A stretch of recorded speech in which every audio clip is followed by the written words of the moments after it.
On March 17th, 2020, Downtown DeLand really began to feel the effects of COVID-19. Many of our businesses were already using social media to promote their businesses, not knowing COVID would hurry along a new way business would have to be done. 3 months later, we welcomed Chelsea Munizzi to our Build Your Business group. Chelsea is the owner of Shellsea Women's Fashion Boutique in downtown DeLand. She began her business as an online business before becoming a brick and mortar. Chelsea will share her knowledge and experience using social media to build her brand and her business. Chelsea, thanks for joining us today. So online marketing, that's what we're going to talk about today. That's kind of a vague term for some. Some that can mean a lot of different things, but I wanted to go ahead and say, put the definition is the process of advertising any kind of good or service to potential consumers via digital strategies. So it's kind of an overview of today. I wanted to talk about creating awareness for our brands, for our companies, the importance of consistency. We're going to talk a little bit about content creation, social media platforms, the business tools that those give us, and just being present as marketers. So a little bit about me. This is my shop here in downtown DeLand, so you can kind of put a picture to when I say Shellsea, this is the boutique that I started. ShopShellsea.com is my website. And like Wayne said, I did start online. I was online for about a year and a half before I opened the brick and mortar. But I'm right here on the corner of Indiana and Woodland, right? I tell everyone from Elusive Grape, and they normally know what I'm talking about when I say I'm next to Elusive. Okay, so I'm gonna jump right in. So I like to call these my secret weapons when we're talking about online marketing. These are kind of my tools. I'm gonna kind of give you guys an overview of what I use as online marketing. When I say that, that's normally gonna mean these logos here on the screen. So basically every single day I have these on a tab on my computer. As a marketer and a business owner, these are just what works for me. It may be different for you, but this is kind of just going to be me sharing my story and kind of what's worked for me. And I'm down to answer any questions. I'm an open book. But this is kind of just what I have built my digital strategies around. So here on the screen, I have Instagram, Facebook, Pinterest, Google My Business, MailChimp, and Shopify. They all serve different purposes. You may have recognized some of them before. So I'm just going to talk a little bit about them, how I use them, and yeah.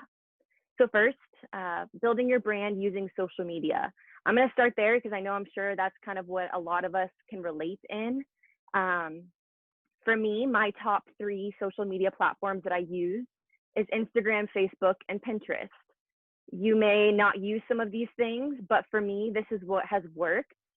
Down here at the bottom, I have some statistics that I kind of put throughout today just to kind of add in to some other things that I'm talking about. And it says improved traffic, lead generation, and growing fan loyalty are among the top reasons why marketers see value in employing social networks in their campaigns. So this is why we use social media. We're using it to improve traffic to our website. We're getting leads from different websites, not just our website, but we're using other trails to get traffic to our main goal, which is our website. And we're growing a fan loyalty. We're getting customers, we're building those relationships. And we're doing that using these social media platforms. And before I jump into those platforms, I just wanted to talk first. You may have heard me talk about this before, but it's something that a lot of people like to skip. And it is who we are talking to. This is our audience. So what do our customers look like? What do they sound like? What do they like to do? So our audience, what do they look like? What do they sound like? What do they like to do? What do they dress like? What type of content do they like to look at? So I kind of broke down because if you're kind of confused, you maybe are just starting out, but you do have social media platforms. Our platforms actually tell us who our audience is, who we are already talking to. So I added in Instagram, Facebook, and Pinterest. And obviously these are for my business. So I'm a women's clothing store. And I'll start off like with Pinterest, for example. I have a younger audience. 55% of my audience on Pinterest is 18 to 24-year-olds. On Facebook, my audience, 43% is 25 to 34. There's kind of a big jump between 18-year-olds and 34-year-olds between those two. And then Instagram is 25 to 34-year-olds. And I found these on the business tools that social media gives you in your settings. If you have a business page using Instagram, a business page using Facebook, and same with Pinterest, you can use make it a business page, and it gives you all these analytics. And a lot of people don't like to look at this because they're like, what am I going to use this for? But this is great insight at who you're talking to every single day when you're creating your content. So if you have, you know, your boss is like asking you what kind of followers do we have, jump in those insights and it'll quickly give you, there's tons more information on these insights. It tells you male or female, it tells you cities, locations, where they're living, bounce rates, all that. But this is just an overview of age groups I thought would be interesting. All right, so let's jump into the first platform. We're going to talk about Instagram. I know that there's a lot of men on this call, so I apologize. This is going to be kind of not too girly, hopefully. I try to make this as neutral as possible. But this is, I took screenshots of my Instagram page. And to be honest, we have seen an incredible growth with the pandemic we just went through. I kind of went full force, all hands on deck in March. And we have seen an incredible increase with our social media. When we closed our doors in March, when we had to close, like, what was that, end of March, I had 6,000 followers on Instagram. Today, I checked, we have 18,700 followers on Instagram. It's insane, but it just works. Like, consistency and hard work works. And so I kind of just want to tell you guys what I've done, what I've continued to do. And feel free, again, like I said, stop me if you have any questions. So Instagram, for me, I update this daily. I am posting at least 3 posts a day is my goal. I have never skipped a day on Instagram. Instagram wants you to use their platform. It has an algorithm. It's a constant, it's always living, it's always breathing. If you skip a day, Instagram notices that, and they're going to probably bring you down in the algorithm and not make you as high for your followers to see. So it is super important that you stay consistent with posting. Shellsea, we have a question from Krista. Yes. I know it's from Tracy, but with your huge increase, did you boost your posts? What did you do to get all the increase in numbers? I did not pay a penny. I did not pay anything. That's a good question. A lot of people have actually, those that have noticed have asked me that, how much I paid in ads, and I have not paid a single ad for Instagram. I just stayed consistent, and my posts started making it to the Explore page. I was getting tons of traffic from the Explore page just by staying consistent. Obviously, what we just went through, everybody was on their phones. Everybody was online, and so was I. So that I was constantly posting when I was going on Instagram to kind of see what my friends were up to. I was posting on my business page at that same time, because if I'm on Instagram during that time, so are probably my customers. So yeah, I did not pay anything. I just stayed consistent. I used hashtags, and I know that I've mentioned before, I always use hashtags. Instagram tells you to use hashtags. I think that there's a good, like, it kind of changes throughout the years. I think the latest is to use like at least like a minimum of like 15 hashtags, whether you want to use them at the bottom of your post or in a first comment, kind of up to you. If you already have something that's working, I would stick with that. I use anywhere from 15 to 25 hashtags in every single post. That's me personally, and that's what works for me. I also have found the Instagram hashtag that I have seen works for me. And there's websites and things you can do to find hashtags, which you can kind of just like look online, on websites, on blogs to kind of see what works, but just test things out and kind of see what works and what doesn't work. Do we get another question? How are you getting your pictures? Are you taking them? Yeah. Whoops. Sorry. Yes, I am taking them. These are all done in-house. I do have a photographer that I use for my website to take my product shots, but everything else, I have my store girls take pictures while it's slow. I just show them inspiration photos and they kind of mimic that. Obviously, I'm hiring people who shop at my store, so I'm gonna like whatever they put out, so I can kind of trust them. Obviously, they have taken things that I don't use because the lighting may be bad, or maybe we have sold out of something. But as you can see, I kind of stick to an aesthetic, I guess you could say. I kind of stay within the same colors. I don't post graphics to Instagram.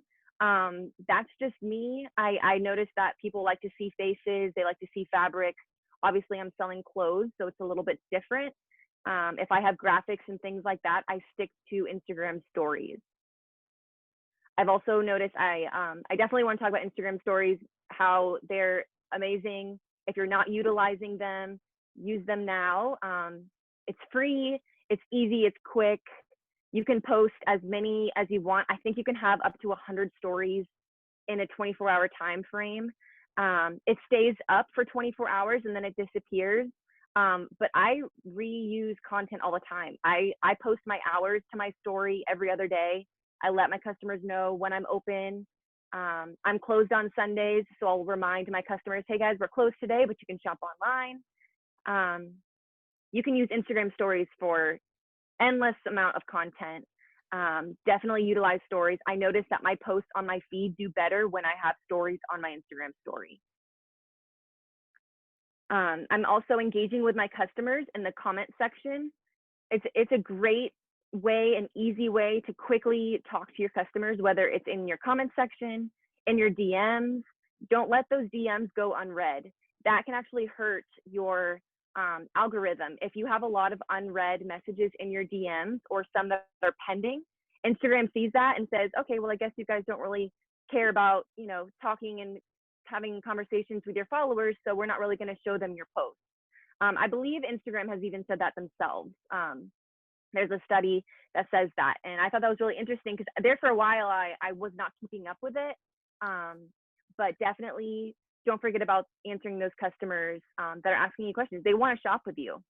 They want to talk to you. They want to have a relationship with you. Obviously, we repost customer photos, whether it's on our story or on our feed. We're constantly kind of using that. It's free content from your customers who are purchasing from you. That's a great way to kind of keep that relationship alive. And if you are selling products, I know not everyone here is selling actual goods, but if you are, I would definitely turn on that Instagram shopping tool. It has changed my business, especially right now. Gosh, so sorry, I keep going to the next slide. Instagram shopping is definitely a awesome tool to get business and traffic to your website. It's basically what all of these little shopping bags are on all of these thumbnails. It actually has a link with the price and the product itself, and it links to my website, so they can just, in a matter of like 2 clicks, they can purchase the website right then and there, right on my Instagram page. Any questions about Instagram right now? Yeah, let me just ask, and I think you kind of answered the question there, but you basically will try to send everything to your website for the purchase and stuff. Is that correct? Or do you do more like the sell online kind of a thing? What do you mean? Explain that. Say that one more time. Well, yeah. Do you direct all your traffic to your website to do the business there, or do you use the social media people that can, sell, Yeah. That's so Instagram actually, because of what just happened, they just rolled out with a way that you can actually pick out the product and pay for the product all through Instagram without ever going to your website. I have had that. They just rolled out with this feature during the pandemic because they saw all businesses jumped on social media. But that is new. Before, like 2-3 months ago, the main goal was to get people to our website, but Instagram and Facebook, they are owned together. So they actually just rolled out with a new feature where you can stay on the platform, and I get payments from Facebook into my bank account from purchases that were made on Facebook now. It's basically become another funnel of income. Just within the last maybe 3 weeks, I think I turned it on. There's been some hiccups. It's not perfect. They're still figuring out some things. They've sold some items that I actually had sold out, and I've been working with support and stuff. But so that's kind of, I think in 2021, we're going to see more of people just purchasing things right on social media and not necessarily always having to go to the website. Okay, so they don't have to have a website store to do these other kind of purchases. I think that you do have to have one, because I think it has to have like a main route where the products are kind of being held, and inventory being tracked and things like that. So you do, but you don't have to have that be your main source of people purchasing products. Yeah. Hey, Kristen, if that didn't answer your question, go ahead and unmute and ask it better. Okay. Was that Kristen or whoever? Yes. It was me, Kristen, that asked Oh, it. sorry. Yeah. Hey, Now, Kristen. hey, Krista, good morning. It looks like you can do it through, it has Facebook Catalog Manager. I say this for everyone else, Chelsea, because they might be interested. Shopify, BigCommerce, Magneto, WooCommerce, and Facebook Shop. So I'll look into what the two different Facebook Catalog Manager and Facebook Shop, but it's an interesting option. So thank you for telling us about it. Yeah, honestly, I saw a big increase as soon as I turned it on. I was getting orders immediately. Obviously, my biggest source of traffic that I get from my website is already from these platforms. So it's kind of just sped up the process of people shopping online for me. That's one less step of them having to click to another website. And I use Shopify. So Shopify was a quick setup to go right onto the Facebook, this new Facebook shopping channel. And then here at the bottom, I just said Instagram is the social channel with the second highest ROI among marketers, and over 2/3 of total Instagram audiences are 34 years old or younger as of April 2020. So just keep that in mind as you're just kind of navigating through your audiences, figuring out maybe you have an Instagram page that you just can't get good traffic on. That is totally okay, because it's not for everyone. For me, I have a younger audience, as you saw on the previous slide. I don't really have people shopping with me online that are really over 34 years old. So obviously Instagram is kind of one of my number ones. Okay, so I'm going to move on to Facebook. So Facebook shopping, we kind of just mentioned that. It is, like I said, like Kristen, I think just said, there's a Facebook shopping, and then there's like a Facebook, there's two different channels right now. I think they're doing away with the old one. So really kind of research that, depending on what e-commerce website that you're using as your host, of how the kind of that setup process works. But definitely look into it. They do take a percentage of each sale, but the whole setup process and all of that is totally free. And like I said, you just hook up your bank account and you can start selling right then and there, but it does have to hook up to a website. You can auto post from Instagram. So you can share your post when you're posting on Instagram. You can share from it right in the Instagram app. There is a share button. Same with your stories from your business page. When you're posting an Instagram story, it can also go on your Facebook story, which is really cool. You can also schedule posts through Facebook if you wanted to. If you wanted some early morning posts, but you knew you were sleeping in, you could always schedule some posts for 8:30, 9:30 in the morning, which is a really cool feature that Facebook has that Instagram does not have. And just kind of keep your Facebook, your posts. This is kind of more content sided. I like to keep mine very clean. Call to actions. I like to let them know what's in the photo, how to buy it. Let them know when you're open today. Let them know the link.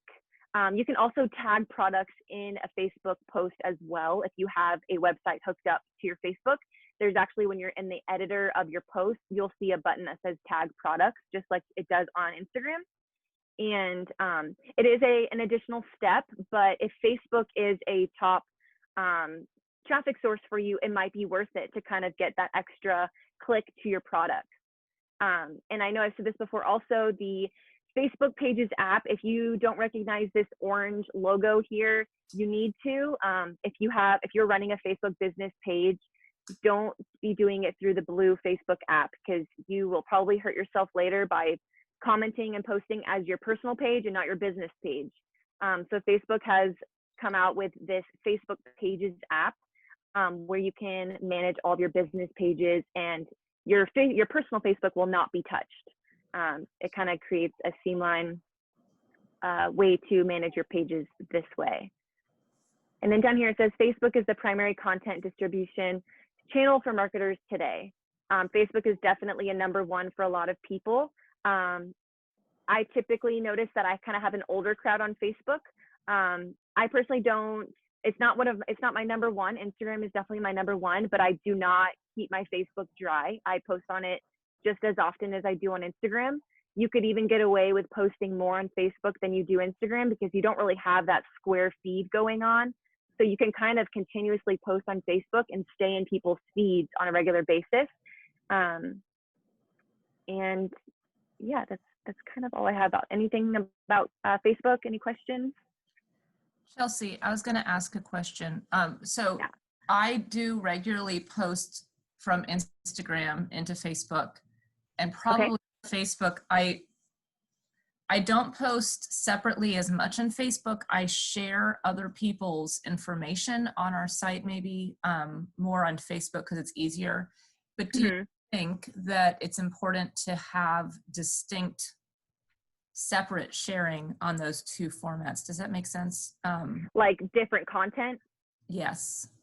Yeah, no, I think what you're saying is exactly what Facebook is good for. You can definitely share customer posts. You can share businesses, like if you have a sister business or just a business that you collaborate with a lot. I would use that on Facebook all the time. You can definitely post different content. Like I said, it is known to be an older crowd. So obviously you could create content that kind of catches the eye of someone a little bit older on your Facebook if you wanted. And obviously there's different, there's messaging is different. There's tagging businesses is a little bit different on Facebook. So you could definitely be a little more personable on Facebook, which I love. If that kind of answers your question, but I think, yes, you definitely could be posting. I would think the minimum, you should be matching what your Instagram has at the minimum. But on top of that, if you have the time and you really love being on Facebook and you get it, I would definitely add to that, repost businesses, repost photos, memes. You can do quotes, you can do, inspirational stuff on Facebook. Really great engagement there. Okay. I have a question for you, Chelsea. Oh, sorry, Kristen. I was just going to say, are you going to say something about when you tag, and I already know the answer, but for other people that don't know this, if you tag on Instagram and then you have it repost to Facebook, are you going to talk about what happens to that tag? You mean like when you use the @ symbol? Yeah, that it doesn't go through. Yeah. Just because other people might not know that.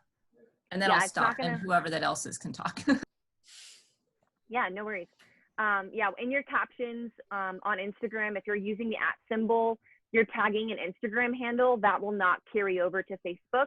When you're posting to Facebook, you can kind of just reword that one little section. So you could just type in their name, the business name, and then go back into Facebook and edit that caption.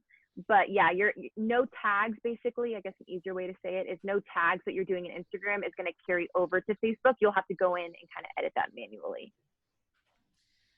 I had a question for you, Chelsea. Yeah. So when we post on, and it's Desiree from Main Street, so we're not posting product per se, it's just content. So when we post on Instagram and in the stories we share, but typically I'll post something on Instagram and then maybe the following day I'll post that content to Facebook, but I will change sometimes just little bits of the content. So it's not like a direct, like I'm not sharing the exact same image from Instagram to Facebook. I might change just a little bit of the wording, or I might change the graphic just a little bit, or change the caption just a little bit when I'm sharing it to Facebook. Is that helpful? Does it hurt? Should it be exactly the same? Should it be something completely different? Because if you're following both accounts, Instagram and Facebook, I don't want to confuse someone and be like, well, why are they changing? You know what I mean? Do you understand what I'm trying to say? Like, I don't want them to think that I'm being deceptive, because it's the same content. It's just, I changed little things just to kind of, because it's a different platform. Is that right? Yeah, no, I totally get what you're saying. Honestly, I think that might be like something that you could test and see if you get better engagement on one or the other. And if someone else has something to chime in, like I said, Facebook is not my number one. And there might be someone on this call that could speak more to this. My biggest thing is I don't want for a customer to go onto my Facebook page and them like almost it be completely different content and not the same message or the same photo, the same graphics. My biggest concern is that I want my customers to be able to go to both and see that same message and the same branding is going to stay consistent. So if you're just kind of changing how you're wording something because maybe you have, again, a different audience on Facebook, 100% I think that is the right thing to do. As long as you're not changing your graphic, your logo to something different, that could get confusing, obviously. But I think, and I even wonder if you could do it at the same time, unless you see a difference of better days to post on Facebook.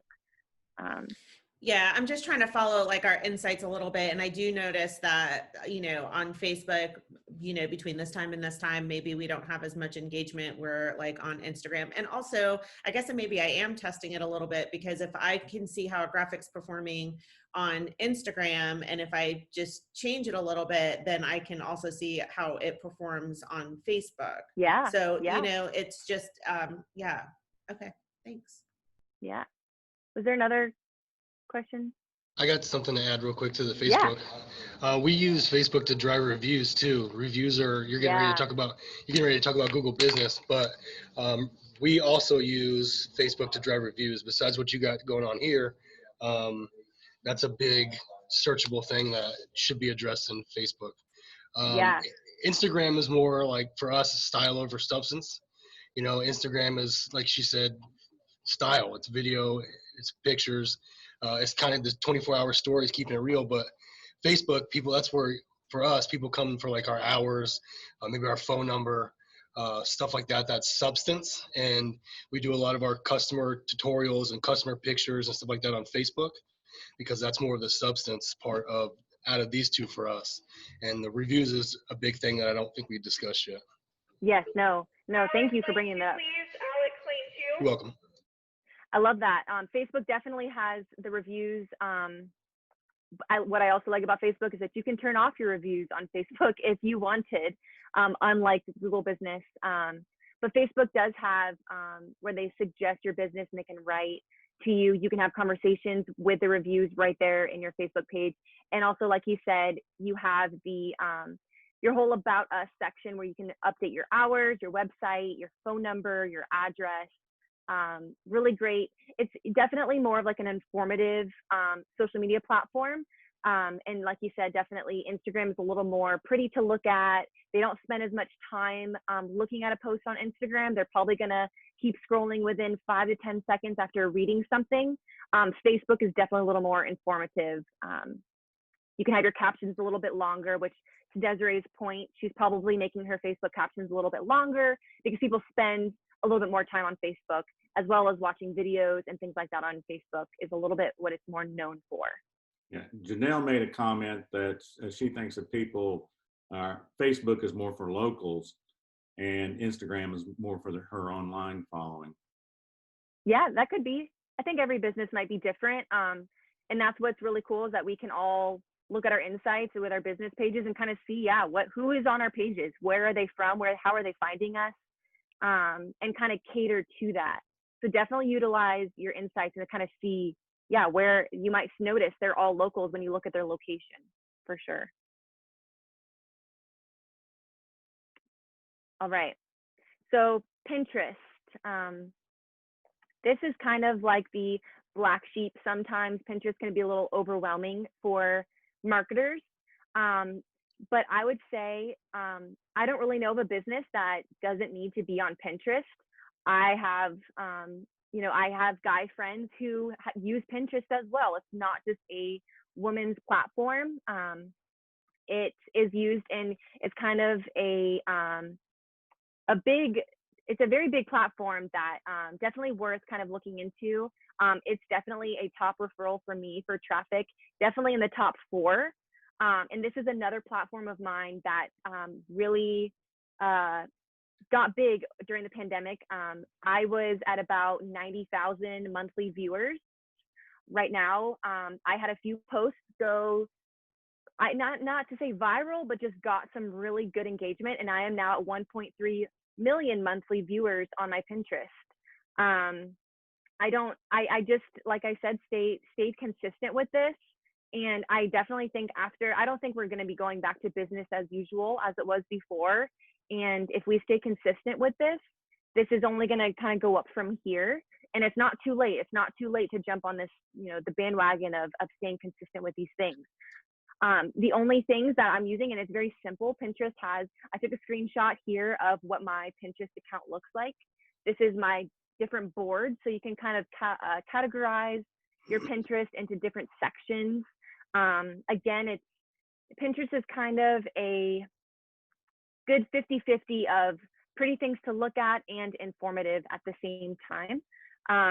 So it says as of Q1 of 2020, Pinterest had 367 million monthly active users worldwide.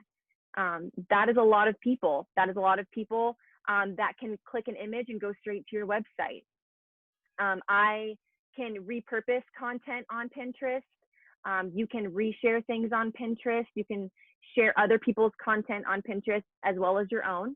The way that I use it, I have downloaded the Pinterest save button, which you can get right on Pinterest.com. It's a extension that you get on your web browser. And when you're viewing your website, you can literally just sit there and pin images to your Pinterest boards straight from your website, and it'll go onto Pinterest. And when people are scrolling on Pinterest, your photos will pop up, they click it, and it'll then go to that root, the URL that you originally pinned it from, which would be your website. Completely free, and I update this daily. I use the desktop. I find it's a lot easier. Obviously, the Pinterest save button is only available on desktop, but it's completely free. You could spend about 10 to 15 minutes a day on this, whether in the morning, on your lunch break, once you get home, checking emails. Definitely, this has become a part of my routine, and I have seen an increase. I'm pinning constantly, and you can pin the photo multiple times to different boards, as well as pinning kind of the same photo. For me, for my products, I will post different versions of the photo to my Pinterest board, because it's basically going to this cloud of Pinterest, and it's going with all these photos, and can be found just by a simple search on Pinterest. Even Pinterest is definitely a top. If you're Google searching something, you might find that Pinterest will pop up, because there is tons of content on Pinterest, and definitely something you should utilize. And it's growing. They have a business tool on here that I use where I can see my insights. I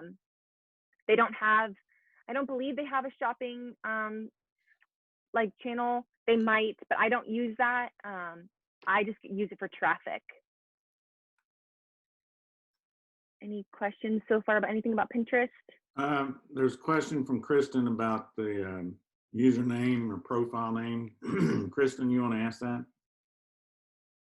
I'm just noticing on the top that you have Shellsea or shopshellsea.com. Is that what you set your profile name up as, so it just directs them back to your website too? My username is Shop Shellsea, and I think that's just showing.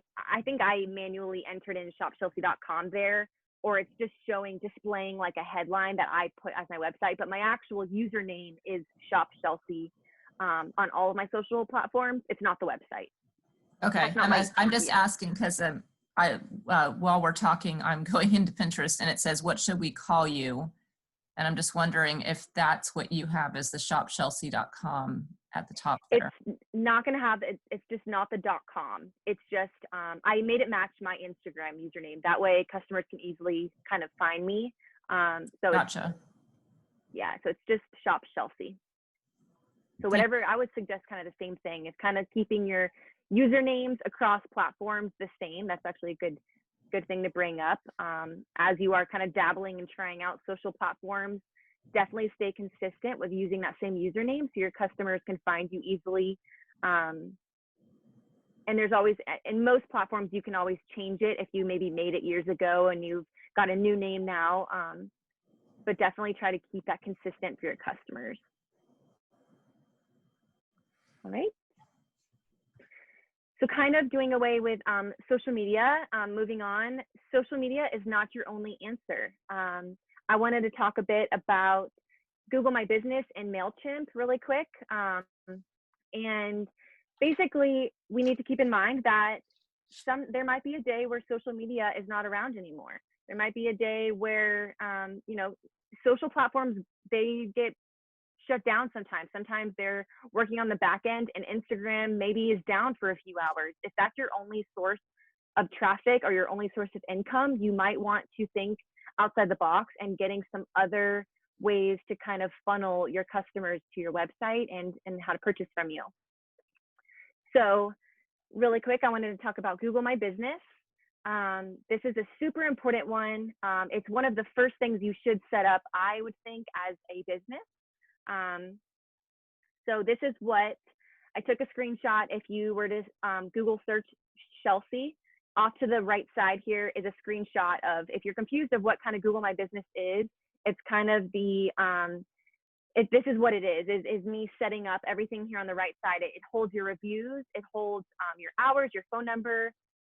There's a ton more. They're constantly working on Google My Business. So through this, you can actually verify your location and get you on Google Maps. So they send you a postcard, and it's a whole kind of setup process, but it's very quick and easy and definitely worth it. You can manage your reviews, you update your contact information, and something they also recently added, which I love as a retail store, is they added a products to our Google business page, which is awesome. You can, for free, upload products of your choice. As long as you have a link to your website of the actual product itself, you can manually upload a photo, put the price, put the name of the item, and then put the link of where to purchase it. And this is something I'm testing out right now, but I kind of wanted to share it with you guys if you wanted to give it a try. This is from when I logged into my Google business account. So all you need is a Gmail account. And you can set all of this up. And they also not only did they roll out with this products feature, but they also made posting on your business listing. So here at the bottom left, you'll see where it says updated May 15th. I actually posted like a little post. So when people are Googling Shellsea, they also not only they can see my hours, my phone number, these products, but they also had like a little message option where I could manually upload, let my customers know what's happening. Because obviously it's weird. People are Googling, people are seeing who is open, who's closed, who has curbside, who does not. So I thought this was like an option that they came out with that was super awesome. And they even, this was a COVID-19 update that they have a few different message options, and COVID-19 update was one of them. And I clicked it, I typed in a little message to my customers, I hit like post, and it stays up there until I take it down. It also let me put a call to action button, which is here, order online, so they can know how to order their curbside pickups or their shipping delivery orders. They can just do that in the click of a button. And that's something that is newer at least, and that I thought was awesome. Obviously, these platforms are trying to work with us marketers. They're wanting to make this easy for us, especially during a time like this. And I would definitely kind of dabble in this, see what works, see if you want to maybe update this with a promo. They have promo options. You could put discount codes, coupons, different messages. So when people are Googling your business, they can also pull up these like messages that, you know, for as a customer goes a long way. They see, wow, this business went out of their way to let us know how to conveniently shop with them. Here's some products. Great way to just build that relationship and keep that streamlined consistency of their branding and still getting traffic to your website. Chelsea, Yeah. I was just going to say that following a couple of Google workshops that we did, Catherine's Beads and Baubles has really done most of their marketing with Google My Business. And Jeff reports that it's really helped their business even, you know, through the COVID, Yeah. even before COVID, he had really started singing praises of Google My Business. It's awesome. I mean, Google is definitely not going anywhere. So if you're not a verified business and have your Google business set up, I would suggest doing that, putting that on your to-do list ASAP, because I think we can all agree that we have Googled something in the past. And if your business is not up there and in those results, I would hurry up and get on that. Here it says 51% of shoppers surveyed, we say that they use Google to research a purchase they plan to make online. Like I said, I think we've all Googled something, and there's obviously Google ads, there's Google campaigns, there's ways that you can pay to be higher up in search results, but the amount of free things that you can do using your Google business is amazing, and I would definitely use it. Sometimes they give out little freebies here and there, and yeah, it's definitely a great tool. And definitely one of the first things that I did when setting up my business, and I've continued to kind of update this. And again, going back to reviews, you can respond to reviews in there, and there's a whole list that will kind of show obviously your top rated reviews, I believe, at the beginning, or you can kind of like search through. I've got 4.5. No one's perfect. I've gotten a few reviews that I've had to respond to that weren't so nice. But hey, it shows that we're here. We don't just post things and leave it to you know, fend for itself. Like, no, like this is a great example and a great way to show your customers that you care, you're growing, you want to learn, you want to hear what they have to say. And yeah, any questions about Google My Business? No, if not, I can move along.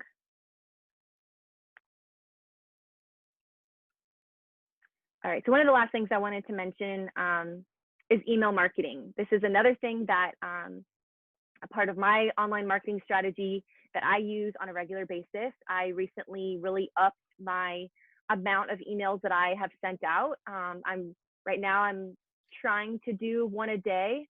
Before COVID, I would probably do maybe 3 to 4 a week, but I have seen a tremendous amount of traffic, and I want my customers to know that I'm here, that I'm getting out new products, that I'm always thinking of them.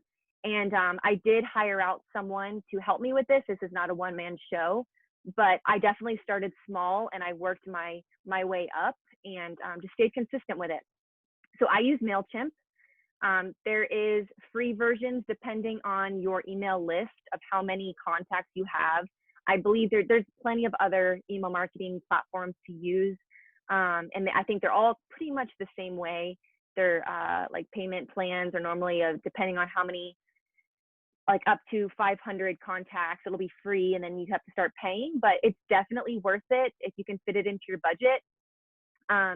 Again, we can't only rely on social media to do our business for us.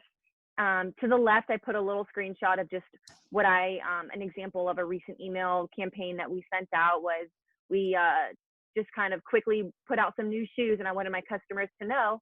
And not only did I post that to social media, but I also did a little email campaign, surprise new shoe drop. I took some photos of the shoes, threw it in. You can make these graphics on Canva, which I'm super glad that Desiree mentioned, because I think we've all probably used Canva. If you haven't, definitely write that one down and use it. They have amazing free templates to use for almost anything social media related, as well as email marketing. This is a great way to create relationships. You can give out exclusive perks through emails. We can send out "we miss you" messages if you've had a customer who has not shopped with you in a long time. If you have your email marketing website hooked up to your POS or your e-commerce store, most of them, MailChimp at least, can tell me if a customer has not shopped in the last 60 days. So I could put together a quick campaign, a little 10% off coupon, send that to the group of customers that haven't made a purchase in 60 days, and boom, I just landed in their mailbox. They were like, wow, I forgot this, store existed. I now have a coupon. I'm going to go click on it. I want to treat myself tonight. It's a very quick and easy way to just kind of go that extra mile for our customers. And obviously, again, promote new products and sales like this little shoe drop that I did when it's holiday season. You can obviously have a lot of fun. But Canva, if the graphic side kind of overwhelms you, they have templates built in to these email websites. They kind of try to make it as simple as possible. But again, you can easily kind of make something in Canva, and it's like a drag and drop right into your email, send it to your list. I would start collecting emails now. If you're not, get a notebook by your counter, put a pen. People will get, even if you don't even have your website yet of where you're going to be sending these emails from, already start collecting those emails. It is not a bad thing. It's not going to hurt to just already start your list going. From a study of 1,000 small business owners, email marketing was ranked as the second most effective medium for building brand awareness. I love email marketing. Yes, people unsubscribe all the time, but that does not mean that it's the end of the world. They can subscribe back. They could have spammy emails that they use it for. There could be a number of reasons, so don't let that ever discourage you if you kind of see your numbers go back and forth, but stay consistent with it. See what works, see kind of what emails do best for you, and then continue with those emails. Kind of do some A/B testing. Chelsea, I love do MailChimp. you have more ideas on how to build an email database? Like getting a list. Well, that, or how do you get your customers? How do you capture their emails? Yeah, so on my website, most on Shopify, for example, and I believe like Squarespace and WordPress and other things have like plugins where you can have pop-ups on your website. And that is where I see the most return of getting a growing email list, is just creating some type of incentive to your followers, to your list. Say, sign up and get 10% off your first online order. That's what I have. I've had that since day one. And not everyone uses the coupon. They will sign up and be like, oh, I want 10% off for whenever I make that purchase. You've now grabbed that email and it's never going to leave your list. That's one way. You can, do surveys. You can do like SurveyMonkey, send out little contests of people like sign up for our email and we'll do a little giveaway. You'll win via email. There's kind of a few different ways. That's maybe a few off the top of my head, but I would definitely suggest getting some type of pop-up. As well, I have a loyalty program with my customers in store. So basically they build like points with every purchase they make. But in order to do that, they have to sign up for our loyalty program, and that includes their email. So their email is linked with our MailChimp, and our loyalty program is linked with our MailChimp. So once they sign up for the loyalty program, they immediately get dumped into our email list. And that's another way, because obviously they want to earn points with all of their purchases. So kind of being creative with incentives to give your customers is a great way to kind of capture those emails. Hey, Chelsea, if you don't mind, I'll throw in the best way that I've found to get somebody's email address and keep them on the list so they don't unsubscribe is to just simply ask when I run into them. Tell them that I periodically send out emails that include whatever special thing, and do you mind if I add you to my email list? Yeah, that's great, because you can manually add people to lists as well. So if you were in person, if you have friends, if you have family, if you got a Facebook message and said, hey, I want to be on your email list, you can manually enter people in. We get a lot of people ask us, oh, do you guys send a million emails? And obviously we're gonna say no, we don't spam you. But a cool thing about MailChimp and other websites like that is you can kind of categorize your customers to, if you had a customer who didn't open the last 5 emails, maybe you kind of skip them and only send them certain types of emails. You can definitely be very creative with it, but I would definitely not ignore it. When we have our live events, we do raffles, and we do a raffle card, and when you fill out the raffle card, it's got There you everybody's go. information on it. So that's one way. Also, besides the emails, we've started doing texting marketing. I got a program that does texting, and a lot of stuff, the email, we said that drop rate or they don't open it or anything like the response rate.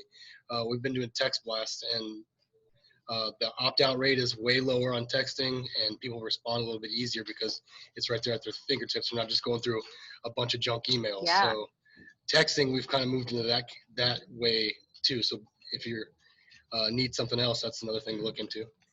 What program do you use for your texting, if you don't mind me asking? We have a program called Connect, and they're pretty much a power sports business thing, but they do reviews, texting, texting blasts. Like we can do, if you come in for service, our service writers can be on it, and they can take pictures of your bike and say, this is, you need a new air filter or whatever, and they can text you. The service can text you right from our phone number, send a picture, and they say, oh yeah, we want to do that, or don't want to do that, decline service. So it's called Connect. That's who we use. Very cool. Yeah, that's a great tool to use if you have appointments and things like that, to kind of just manually have that little one-on-one touch with your customers. We started we started when the pandemic started. That way, you didn't have to come in and talk or anything like that. You can take payments over it too. So if your bill's $1,000, we can send you a payment request and you pay right then and there. So all you have to do is literally drop off your unit, come pick it up. That's it. You don't have to do anything else. Come to talk to Love anybody, that. or it's all based on texting. So that's another way besides email. Very cool. Thank you. You're welcome. All right. All right. Yeah, it's awesome things. So kind of to wrap up, obviously we're doing all of these things. We've got all of these different platforms and funnels, but obviously our end goal is our website, our e-commerce platform. This is quick screenshots of mine. If this is our goal at the finish line, I'm linking to it all the time. My Pinterest, my Instagram, my Facebook, all has links. My Google business, as well as the MailChimp, are all linking to our end goal, which is our website. And I just wanted to just throw this in here just to remind us, that obviously I update my website almost daily. I'm constantly pushing the content that I have on my social media platforms. I'm pushing that to the front of my website so that when they're on our Instagram, they hop over to our website. They're not having to dig really far to find the item I just was promoting on social media. So keep that in mind as we're posting and coming out with email blasts. Make sure that is reflective also on your website as well. Having that on your front headers, and then also making it easy to navigate. I wanted to just mention the footer of the website is so important, and it's sometimes super overlooked, but sometimes it helps people know if you're legit or not. People are going here to see are you from, out of the country? Are you do you actually have physical products? So I just wanted to add that I actually, because I was getting questions like that sometimes. They would kind of question, sometimes that they just feel like there's not a real human or there's not real products to this site. So I added a verified reviews plugin to my website, and I put that down there at my footer. So they could click that and it'll pull up all of my reviews, my product reviews. So not only am I getting reviews on my business pages, but I'm also getting reviews on my products, just to keep that message across to my customers. And then obviously I have a contact us. You can learn about my rewards program. I put some quick links to things and questions that I get often. Just try to make your website as easy to navigate as possible. I get a lot of questions about how to buy a gift card. So I threw it there in my footer, so it was quick to find. I also have it in the header at the top. Above this header photo, you'll also see over to the right side, I also put a tab to purchase a gift card. By listening to your customers and hearing if they're constantly kind of asking the same questions, try to put that into play on your website itself and kind of help,